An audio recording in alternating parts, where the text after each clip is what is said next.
Исәнмесез, кадерле укучылар, инженер дәресләребезнең чираттагы чыгарылышына рәхим итегез. Бүген без сезнең белән сөйләшеп үтербез шартлы тамгалар турында. Игътибар иткән булсагыз, моңарчы теге яки бу схеманы яисә макетны өйрәнгән вакытта мин сезгә күрсәтә идем аларның рәсемен һәм үрнәген. Һәм сез шул үрнәк буенча үзегезнең макетларыгызны җыйдыгыз. Бу алым урынлы булырга мөмкин башлангыч этапларда һәм чагыштырмача җиңел схемалар белән эш иткәндә. Авыррак һәм катлаулырак схемаларны өйрәнү өчен без кулланабыз схемаларны һәм элементларның шартлы тамгаларын. Менә сезнең игътибарыгызга резисторның шартлы тамгасы. Сул яктагысы Америка Кушма Штатлары стандартлары буенча ясалган, уң яктагысы Россия һәм Европа илләрендәге стандартка туры килә.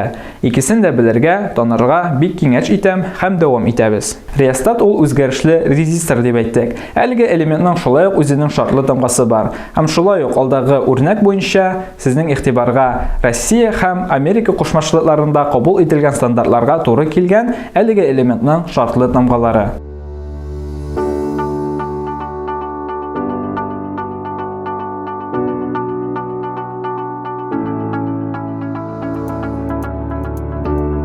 Фоторезистор һәм терморезисторның шартлы тамгалары.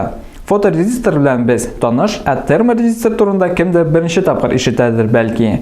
Чынлыкта исә терморезистор фоторезистор кебек үк гади генә элемент, ләкин аның каршылыгы фоторезистор очрагындагы кебек яктылыкка түгел, әйләнә-тирә мөхитнең температурасына бәйле.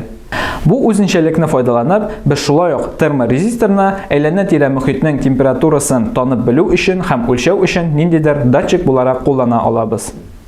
Светодиод һәм диодның шартлы тамгалары. Бу безнең электр тогын бер яклыгына үткәрүче элементлар, һәм аларның шартлы билгеләре дә укка охшатып ясала. Белдек, язып алдык, истә калдырдык һәм дәвам итәбез.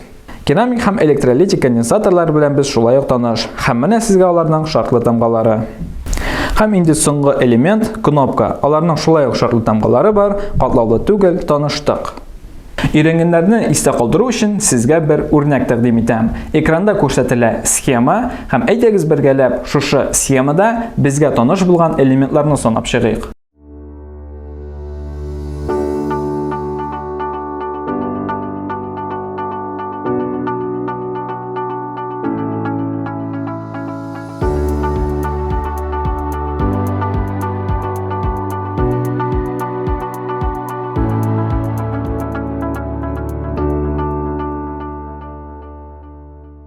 Зәңгәр төс белән күрсәтелгән элементлар диодлар.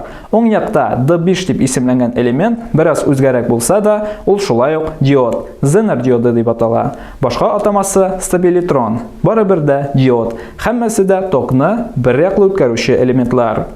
Киләсе элементлар яшел белән күрсәтелгән.